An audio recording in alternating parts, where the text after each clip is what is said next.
In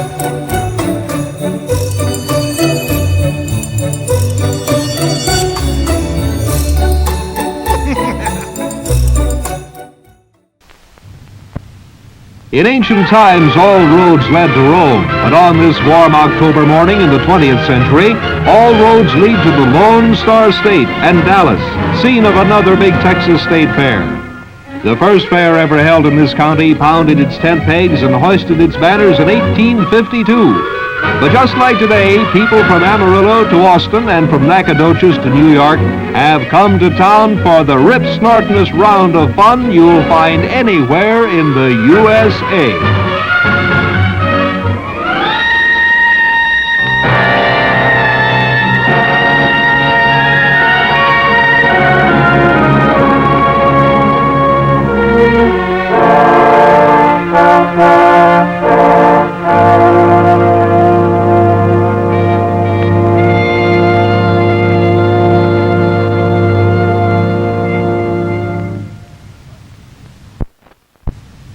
Through these gates walk thousands of men, women, and children who had better be prepared to stroll over 200 acres if they expect to see all of the fair. They'll certainly want to see the world exhibits and the livestock, and the girls, no matter who they are or what age, will certainly head for the women's building. The boys, no matter what age, will certainly take in the varied industry section. The whole family is bound to while away the hours along the Midway, and a lot of the folks you see, if they're lucky enough to have tickets, will be able to witness one of the country's most important football games in the Cotton Bowl right here on the Fairgrounds. A lot of pop and cotton candy have been consumed since that first fair in 1852, and a host of glittering spectacles have enchanted the crowd since the appearance back then of the peerless Lady DeJarnette, who is neither a singer, a dancer, nor an aerialist, but the handsomest horse in the world. And with a greeting almost as big as the Lone Star State and as warm as the Texas sun, Big Tex welcomes every fair visitor. Howdy, neighbors. So glad you could pay us a visit here at the Big State Fair of Texas. 200 acres is a lot of fairground to cover, and the painless way to cover it seems to be like this. According to the program, there's something doing every minute, and these are the minutes set aside for the cowboy band on the big outdoor stage.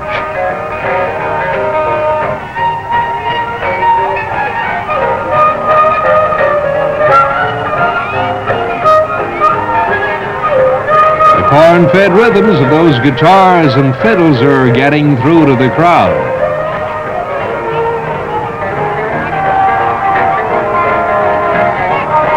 Yes, they're getting through, especially to the segment who feel the beat with a brand new twist.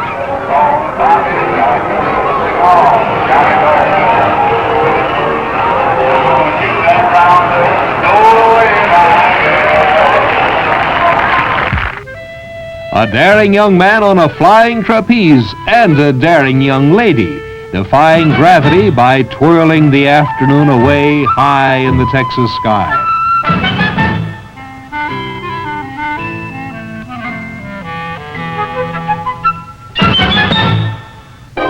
The fair today is a happy conglomeration of curiosity seekers who will be witness to the amazing handiworks of the arts, science, and industry. In contrast to the crowds back in 1887, who were treated to a military drill, Mrs. Jarley's wax figures, and a display of human teeth. The Hall of State, a monument to a commonwealth which may, by dint of congressional statute, divide into 5 parts if it so desires. In the hall are the historic mementos which recall the state's existence under the rule of France, Spain, Mexico, the Republic of Texas, the Confederacy, and finally the United States. Enshrined with the names of Fannin, Austin, Houston, Crockett, Bowie, and all the others who blew the breath of life into the Lone Star State.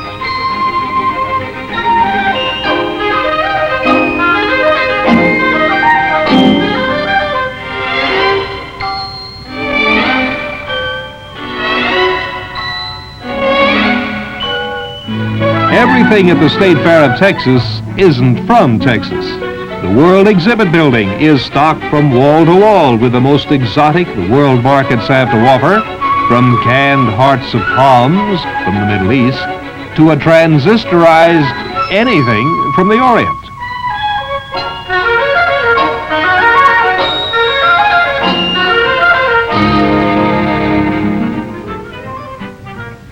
If it's only refreshment you're seeking, well, close your eyes and you're in a Paris cafe.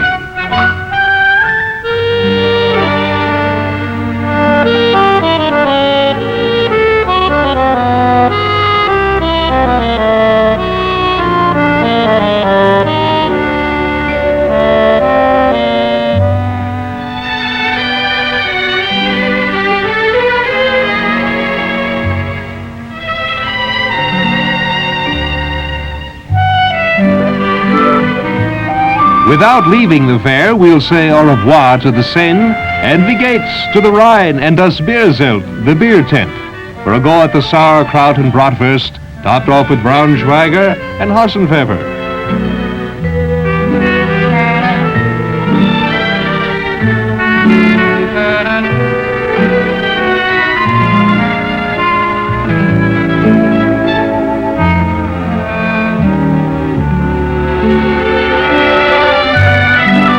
Of course, if a German menu isn't to your liking, there are always the delicacies from south of the border. Bongos and the Latin beat spiced with a well-turned tortilla. And for the gourmet with a real appreciation of a Latin lunch, how about something from this imposing list? You know, where small fry from the North Country might count only on ice cream and hamburgers, these tiny margaritas and Pedros give us the big smile and the wide eyes at the thought of that Mexican appetite pleaser, the enchilada. A mucho bueno. This State Fair of Texas, a collection of people and prize cattle, or marvels and merry-go-rounds, is the largest annual exposition in the whole USA in terms of attendance.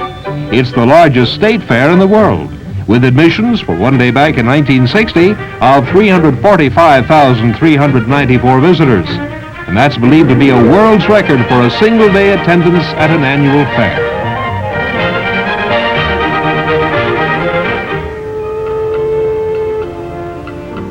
On the shores of Gitche Gumee, on the shining big sea water, stood Nokomis, the old woman, pointing with her finger westward, o'er the water pointing westward to the purple clouds of sunset. The immortal lines of Longfellow, in his tribute to America's first citizens, the Indians, and the subjects of our next stop here at the State Fair of Texas. As it might have appeared on these very grounds 100 or so years ago, an Indian village stands, resided over by Chief John Bigtree of the Iroquois tribe. And even though the halls of trade, the arts, and agriculture nearby are brimming with the scientific achievements of this century, the Indian village attracts thousands of fair visitors with exhibitions of such things as moccasin making, as it was done when teepees dotted the plains.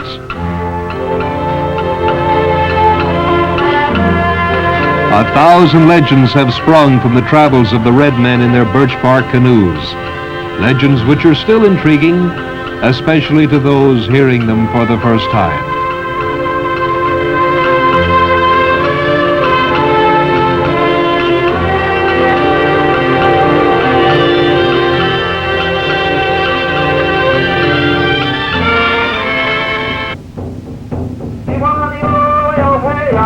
The stories of all-powerful medicine men, of great chiefs, of braves who challenged the beasts of the forest, are related in stories and songs of the Indians. But for all the tribes and for all the audience for that matter, nothing held more appeal than the deer and hunter dance.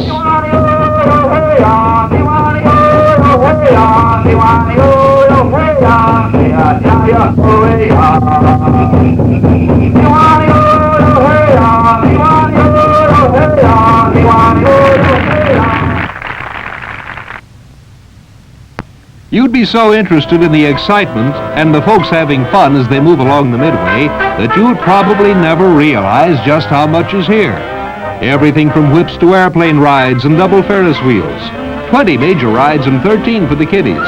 There are 15 games where you can do anything from toss a hoop to outdraw a mechanical batman, or toss a baseball and drop a clown into the water. The whole shebang is worth more than $1 million, not including the $1 million worth of fun generated by every twist, turn, and flip of every last ride. Let Paris have its showings by Dior and Balenciaga. The State Fair of Texas has the Women's Building, and that has the exquisite handiwork of 5,000 women, with excellent examples of designing, craftsmanship of all sorts, and homemaking innovations.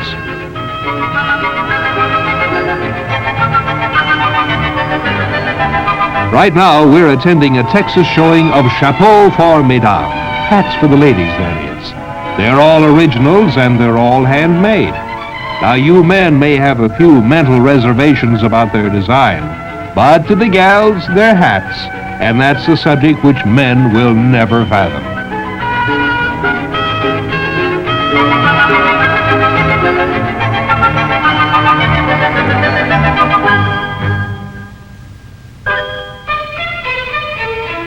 Nowhere was a shining example of Americana more graphically demonstrated than at the Quilting Bee. This group of busy ladies are members of the Archer class of the Oak Cliff Methodist Church. They're all seasoned quilters, and they've been going strong for some 30 years, meeting every Wednesday to create for charity a thing of durable beauty, such as their current project, a quilt pattern called the Virginia Reel.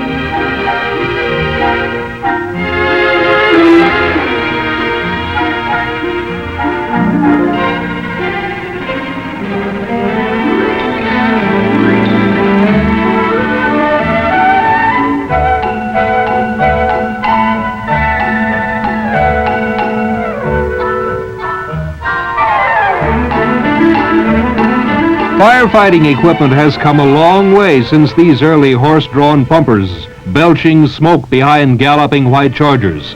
But on the other hand, firemen have changed very little.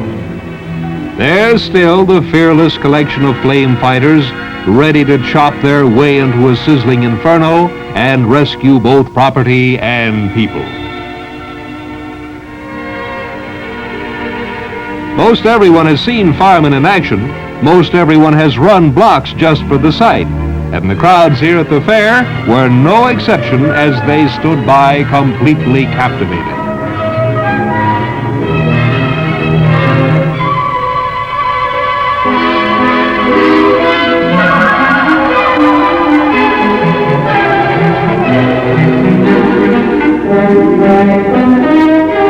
The history of the State Fair of Texas spans 4 wars.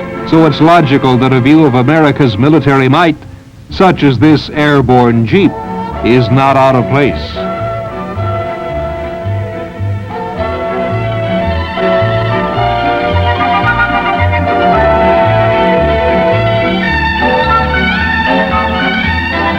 If a lesson can be drawn from this display of armament, or a suggestion which we might pass on to would-be aggressors, it's this: the best way to end a war is just not to begin it.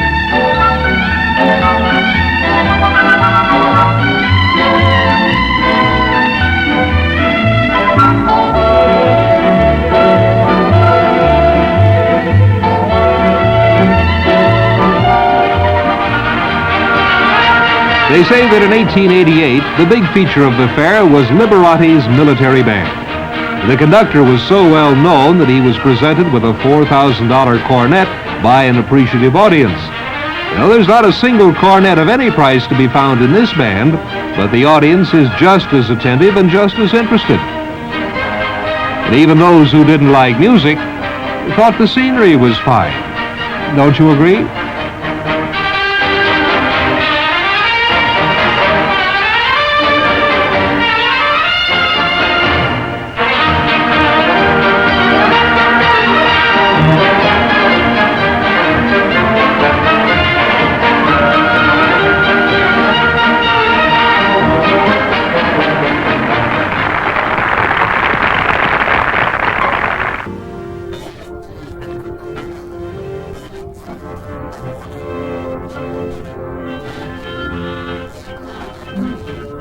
Meandering through dozens of buildings, thousands of people, and 200 acres, you can get lost sometimes, especially if you're just about this age.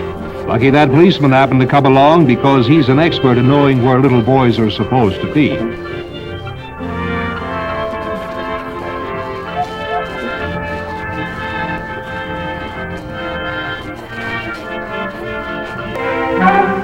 At this exposition of our American heritage, there's a special kind of thrill you can get in a landlocked plane that zooms up and flips over, or a whip that hurls you to the brink of disaster, or the other out-of-this-world devices guaranteed to spin you till you're dizzy.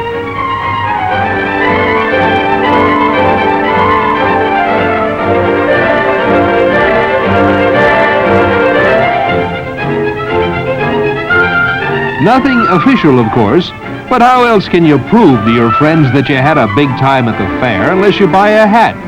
Oh, it could be a big one with a tall feather, one something like this, a sailor cap, a goofy one like this. But anyway, crazy hats and fairs just seem to go together. And even though you may be a seasoned traveler who's seen the world, your eye will still be caught by balloons. If it's been a long time since someone bought one for you, scenes like these will recall the thrill.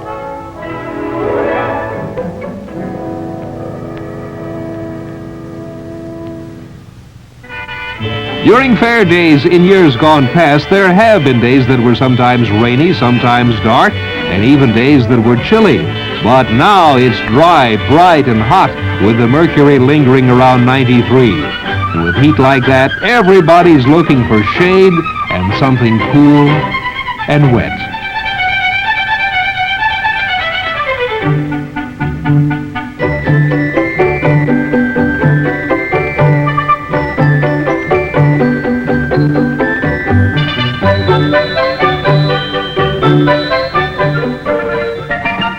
The old Chisholm Trail was great if you were a cowboy driving cattle to a railhead, but if you're just a fair goer, I know you prefer the Tan Bark Trail because that always leads to a circus. And finally, under the big top, we're all ready for the first act of the greatest show on earth, according to the ringmaster. No odds, no long shots, and a sure-to-win way of following the ponies.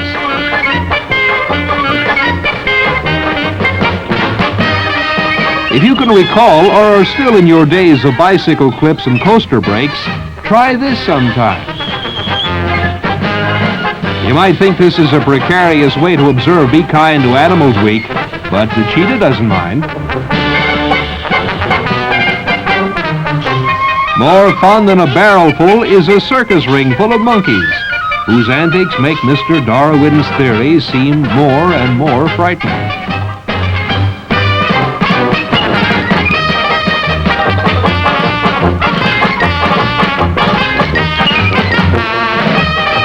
Behold the ponderous pachyderm, which, despite mountainous weight and doleful expression, seems to have a slight twinkle in their bulbous eyes at the thought of hoisting pretty ladies up to the top of the tent.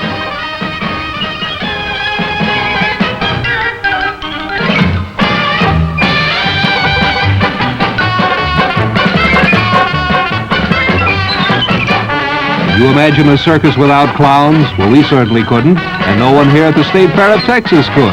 So as the highlight of the affair, a chalky-faced lineup of putty-nosed and big-shoed gentlemen and a lady.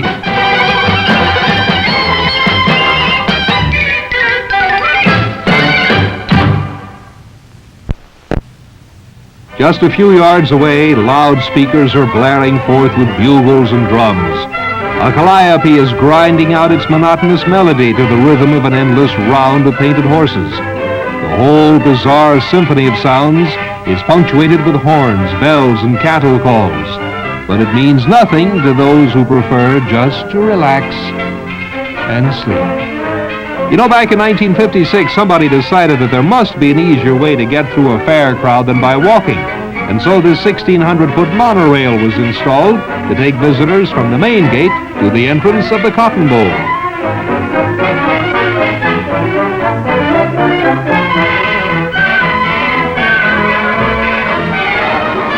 In case you're not a sports follower, the Cotton Bowl has nothing to do with either Eli Whitney nor Boll Weevils. It's the stadium where each New Year's Day, some Southwest Conference champion team is pitted against another of the nation's top football 11. And even when it isn't New Year's Day, there's sure to be a king-size crowd on hand outside if there's supposed to be a football game going on inside. Today it's the Texas Longhorns and the Oklahoma Sooners. Football is supposed to be the season for chilling winds, rain, and sometimes snow. But when it's October and there's a nip in the air around the rest of the nation, it's still warm in Texas, with a dazzling sun in a blue sky shining down on thousands of cheering and sweltering fans.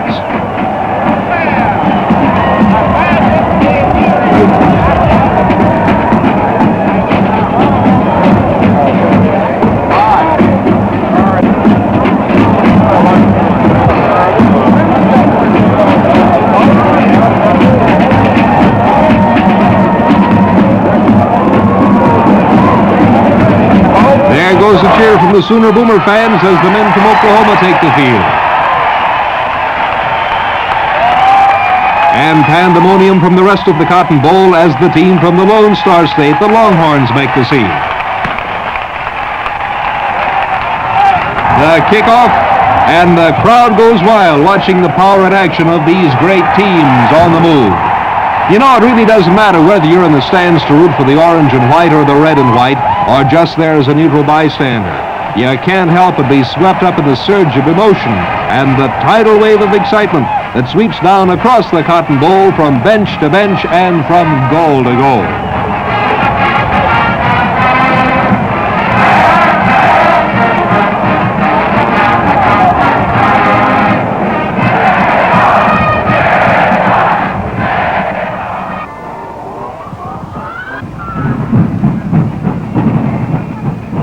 In the military, the ceremony carried out immediately before sunset is called retreat.